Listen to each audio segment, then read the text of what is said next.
Gaur D2030 garapen iraunkorrerako sarea hobeto ezagutzeko aukera izango dugu.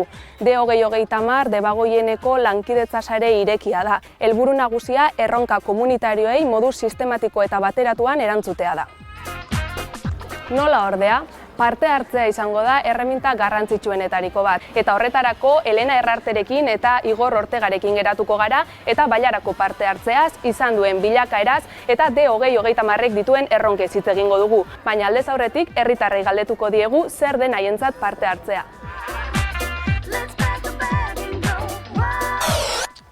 Parte hartzea gizartiakiko, gu gizartian parte garen moduan, gu gizartiai zehose hueltabiko ez ez? Parte hartzea izango zen, danon hartien zehose konstruktibo itxia, eraikitzailea, eta egolike nahi duzun anbituetan, batzuk kirolian, beste batzuk ekintza sozialetan, eta olako gauzetan. Nire ustez parte hartzea da, udaletxeak emuta denean aukeria, adibes gabonetan batzutan itxen dira herrixan, ez dakit, zediekin eta gabonetako gauzekin, eta plazan eta herrixa dano batera itxia adorno horrek, edo bestela egoten denean errekia garbitzia eta olako gauzak, nik uste dut garrantzitsua dira olakotan parte hartzea. Izaera soziala daukan lantalde baten egotia, edo ez dakit, implikazio bat eskatzen da bena, ez? Gizarte hontako parte izaten. Ikusten da, ez da, elkarrizketatuen iritzian nola parte hartzea oso kontzeptu zabala dela eta askotan esan nahi oso desberdinak batzen dituen kontzeptua dela, ez da. Nik bai esango nuke dena den indarra hartzen duela parte hartzea, batez ere igual 80. hamarkadatik aurrera bizitzen den egoera, ez? Hor kokatu behar da apur bat bere esanahia, ez? Eta orduan ikusten da, estatuaren administrazioaren logikak zailtasunak dituela apur bat gero eta gizarte konplexuago baten egoerari erantzuteko, ezta? Gizartea gero eta pluralagoa da, problematika zabalak gero eta gehiago ugaritzen dira, individualizatuagoa da gizartea ere eskariak egiterako unean, eta ikusten da estatu administrazioak arazoak dituela gizartetik etortzen zaizkion eskari gero eta zabalagoei eta azkorragoei eta dispersoagoei erantzuteko, ezta?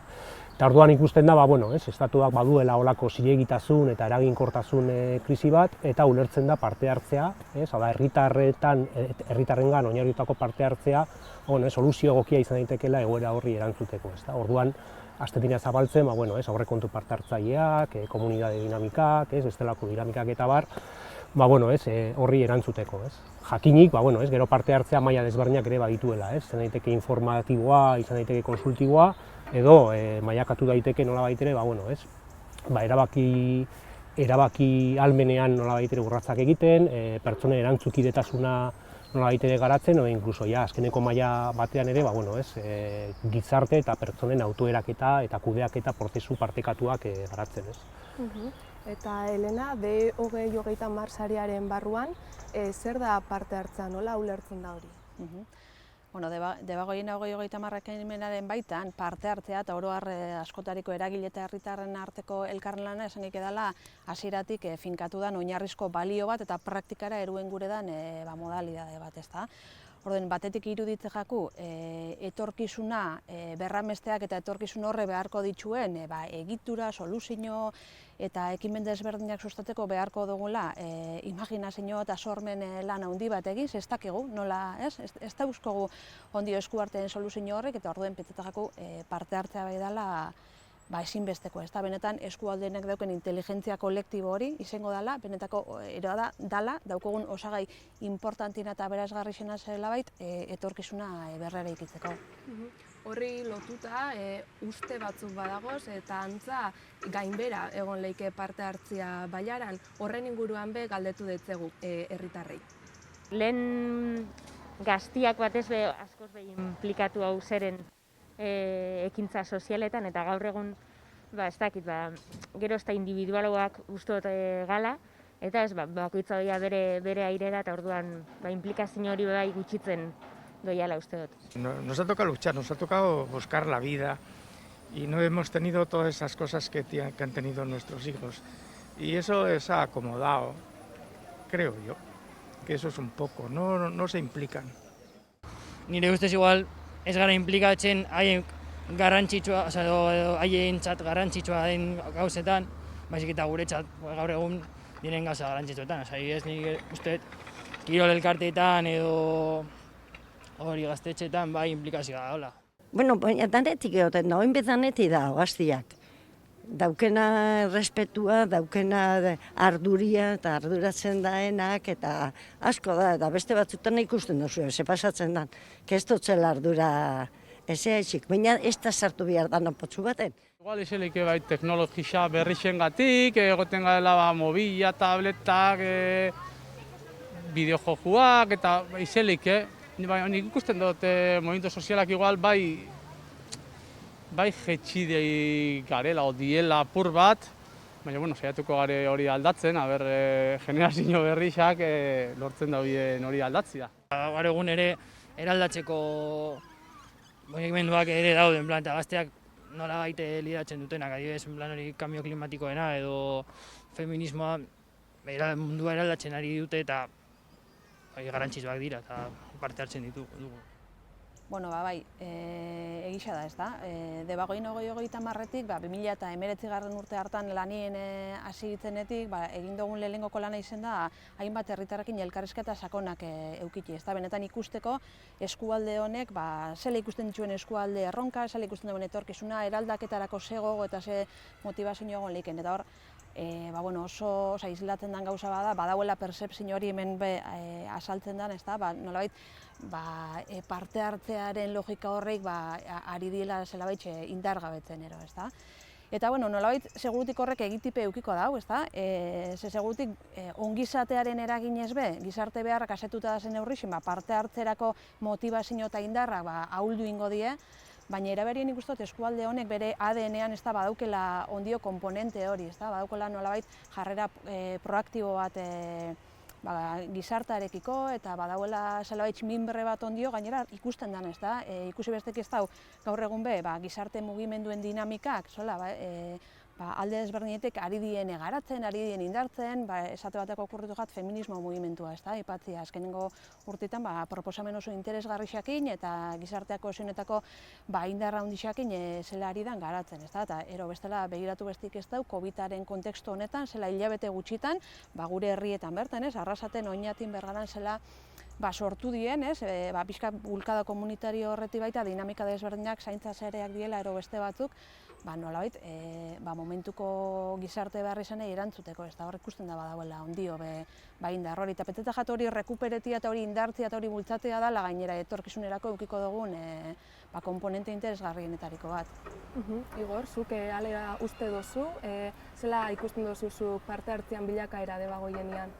Bai, nik uste dugakoak egia da, pertzepzio hori egon daitekeela, baina egia da ere, batzutan joera daukagula, atzera begiratzen dugunean, nolabait ere iragana beti ere mitifikatzeko, eta orduan agertzen ziren iritzen inguruan, lehen bai, egiten zela parte hartzea, orduan bai genuela gizarte aktibo eta dinamiko bat, eta orain aldiz galtzen ari da, Eta nik uste maila batean hor, igual nabardurak behar direla, igual egia da lehengo parte hartzea agian binkulatuagoa zegoela mugimendu ideologiko eta politiko handiagoen dinamika horri, Egia da, gaur egun, gizarte joera bezala, hau da, ideologia nagusi horien eragin indarra edo erakarpen indarra gero eta ahulagoa dela, eta ikusten ari da, individualizazioaren prozesuaren ondorioz, egia da, gaurko norbanakoek, segurazki beren bizi proiektua gehiago oinarritzen dute, nor bere bizi proiektu pertsonal hori eraikitzearen ikuspegitik.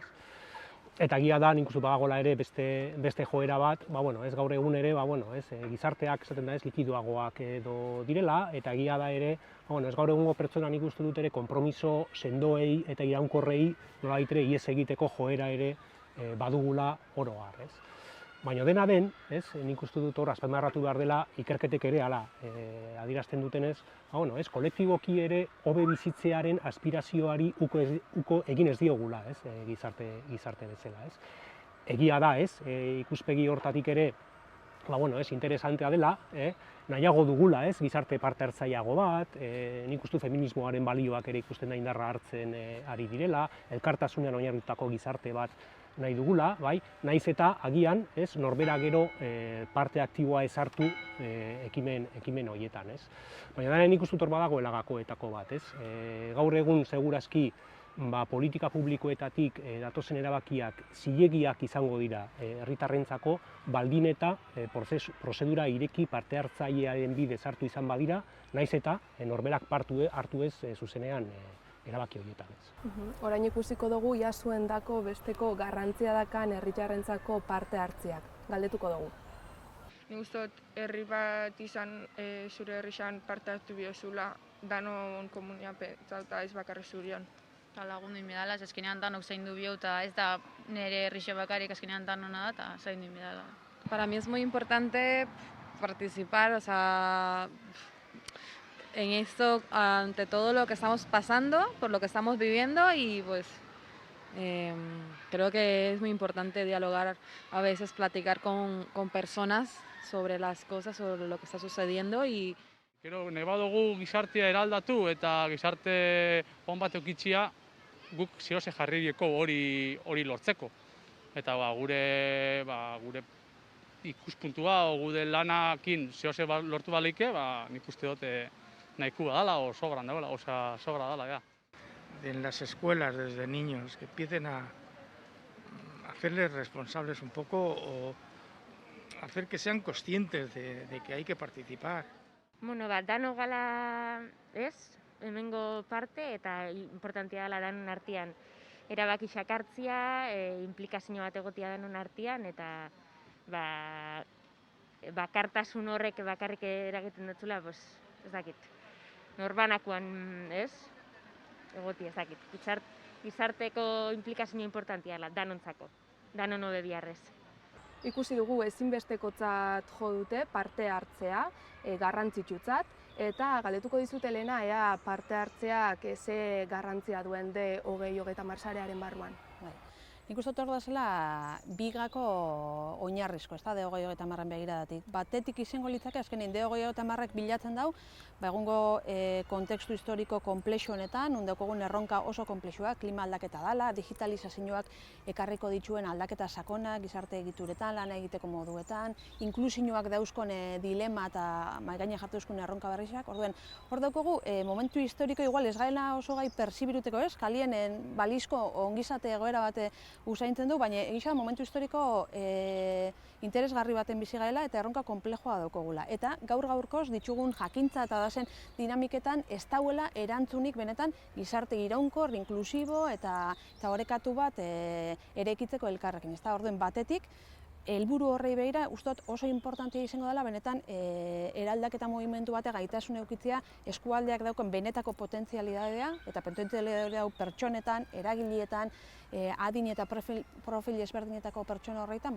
hori nolabait konektatzea izango da gako bat, ezta? Benetan beharko dugulako hor dauen potentzialitate eta ezagutza eta esperientzia hori danei sortzeko, ez? Etorkizun egoki bat sortzeko. Eta bestetik, uste dut baita balia handia daukela prozesuak berak, bai?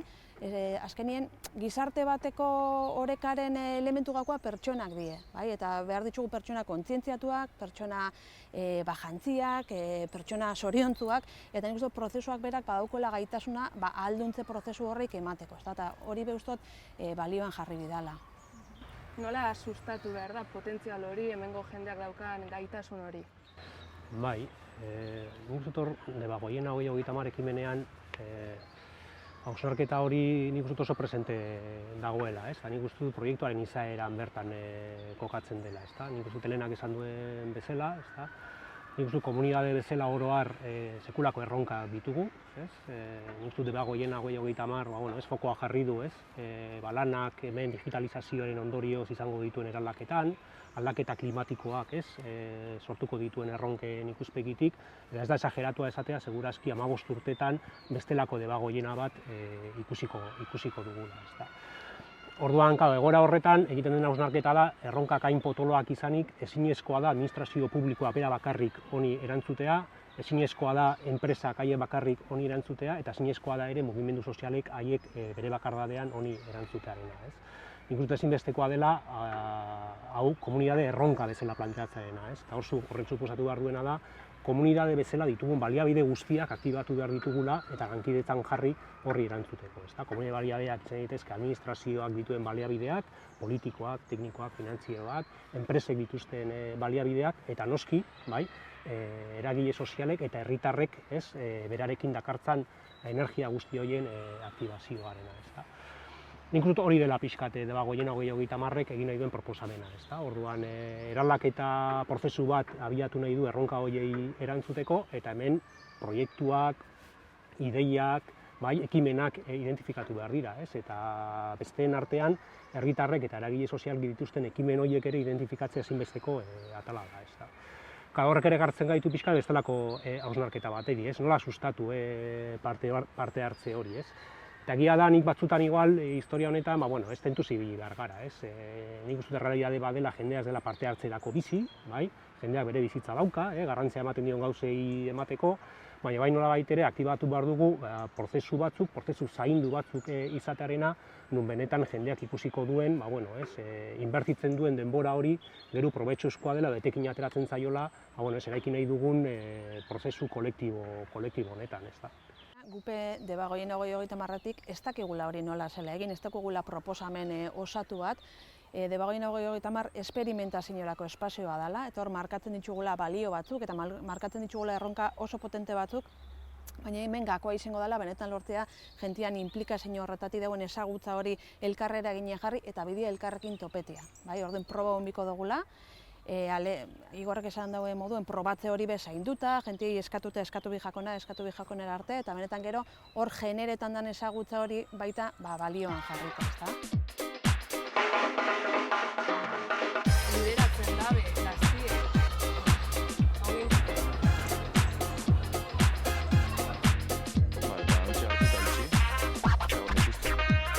Nola ordea, horretarako